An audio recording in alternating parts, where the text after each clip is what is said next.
Hello children of class 8. I hope all of you are doing good and staying safe and staying indoors. Today's lesson is a poem. The name of the poem is The Lake Isle of Innisfree, written by William Butler Yeats. This is the second part of the video, and I will read to you the last 4 lines of the poem, the last quatrain of the poem.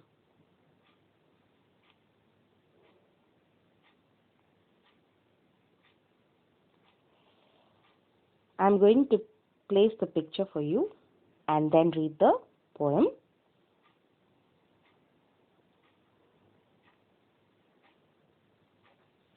Yes, I will arise and go now, for always night and day. I hear the lake water lapping with low sounds by the shore. While I stand on the roadway or on the pavement's grey, I hear it in the deep heart's core. Yes, children, here the meanings given are night and day, that means all the time. Lapping means striking. Heart's core means the innermost part of the heart. So here, at this point in the poem, the speaker shakes himself out of his daydream in which he has described the scenes on the lake isle of Innisfree and begins to address the real world. Once again, he states he is going to leave for the isle, reinforcing the importance of the other uses of the word go in the first quatrain. A quatrain is basically 4 lines in a poem. It can be any 4 lines. So now here I am reading the stanza 3, the last quatrain. This constant repetition of the action of leaving his home to create a new one presents the question of, is he actually ever going to go? Has this dream been something he is now going to realize, or does it exist in his mind? These questions remain as the poem concludes. Yes, children, these are the last 4 lines of the poem, and here the poet is talking about whether he is not questioning his ability. He is confirming that he wants to go. He wants to go to the lake isle of Innisfree. And again he continues in the stanza by telling us that he hears the water lapping at the shore all day and night. Yes, a shore is a place where the water body and the land meets. That means the shore of the sea or the shore of the river, we say, right? This dream has become a mantra. It is an obsession that has come to haunt him, and it is no more prevalent than when he stands on the roadway or on the pavement's grey. It is now evident that he is wishing to escape into a world that is antithetical to his ideas of peace and happiness. It seems that the poet lives in a city, or at least somewhere in which he is surrounded by roads and pavements, both of which are not classical manifestations of nature, and hence the symbolic color, that means the grey color. He says, right, while I stand on the roadway or on the pavements grey. That means here is the pavements and roads. But the poem also concludes here on the last second line. Here he concludes on the road and the pavement, but the last line concludes on a very sober note. The poem's last line, I hear it in the deep heart's core, refers to the sounds of the waves lapping on the shore. The haunting images of the lake isle of Innisfree are heard not in his head, but in his heart.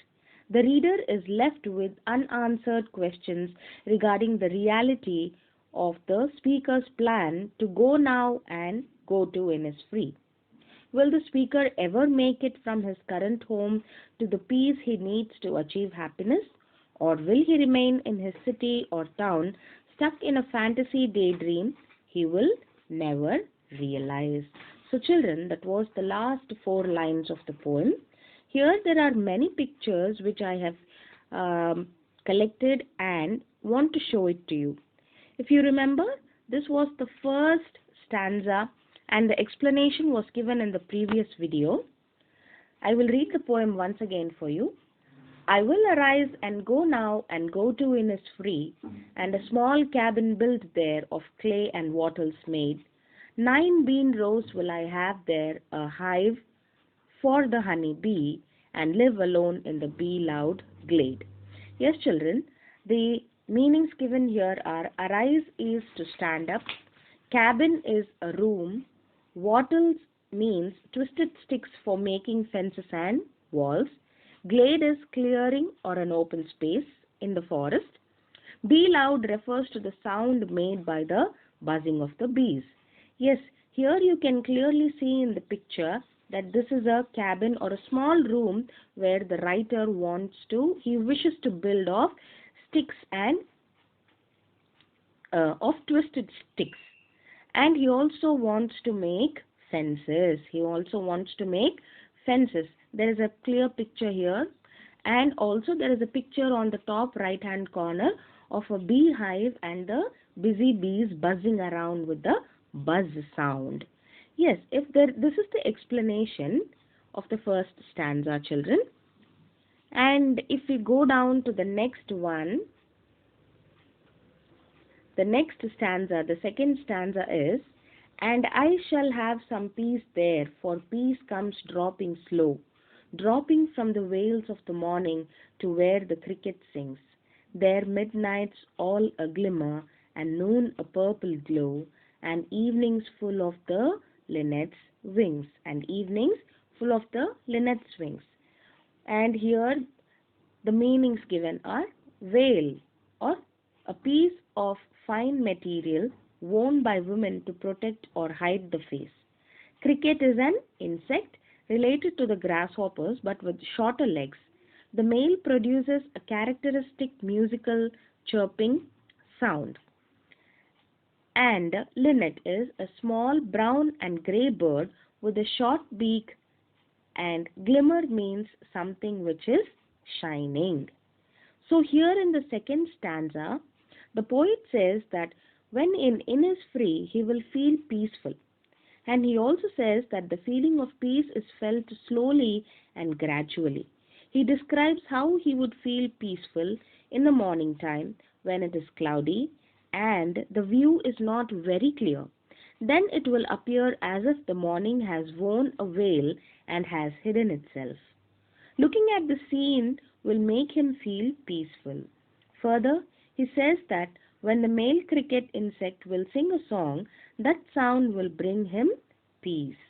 Also at midnight, when he will see the twinkling stars in the open sky, their shine will give him peace.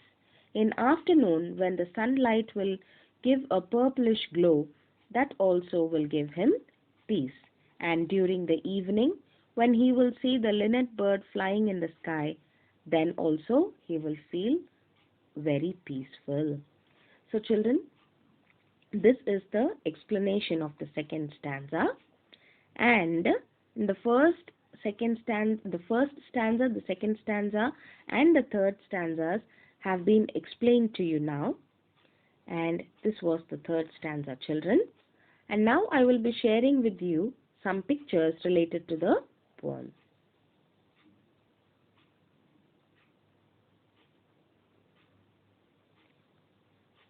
This is the first picture, a rather different kind of representation of the cabin which the poet wants to build. This is the honeybee's picture. This is a cricket which makes the mechanical sound. And this is a very beautiful picture of linnets. Linnets are small brown birds. Yes, they are flying. This picture was taken at the exact moment when the birds just wanted to fly into the sky. If you see, each bird is placed at a different angle. That means they have just begun to fly. And the poet gives the prominence to the flapping sound of the wings of the linnets here. And this is the night time at Lake Innisfree, where the moon is very clear and the lake water is making the sound.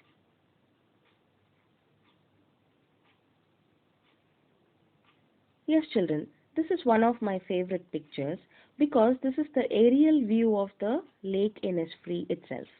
It is a picture taken from the sky or from an aeroplane or probably an helicopter. It is a picture where you can see from the bird's eye. This is a very beautiful picture of the lake. And this is the entire poem given here from the from the stanza 1 to stanza 2 and stanza 3. And at the back, that is the backdrop, you can see the lake.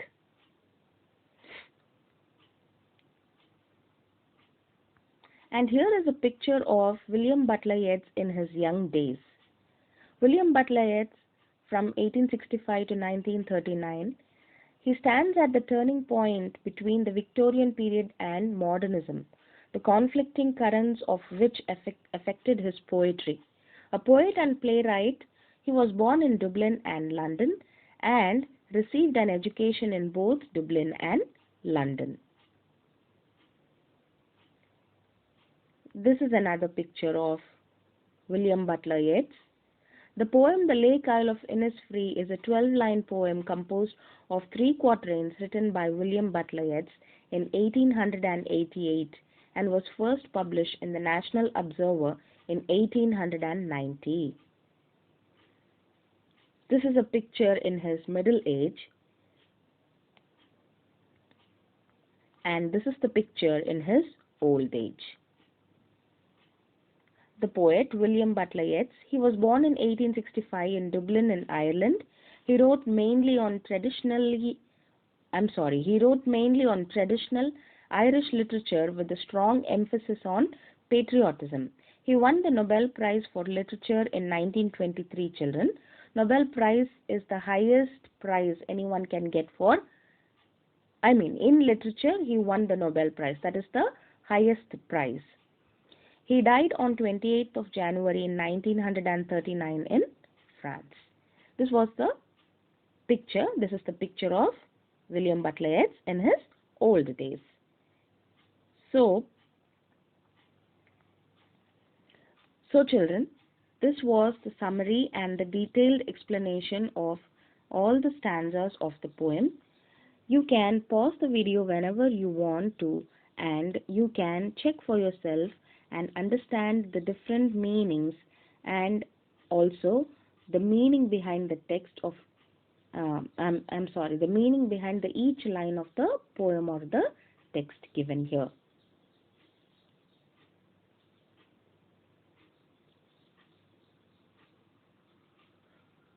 The home assignment will be sent to you tomorrow, children. You please go through the video once again and pause whenever needed, and also you can go through the part 1 of the video, which is Grade 8 New Gems textbook from class 8, which is class 8, and the poem's name is The Lake Isle of Innisfree.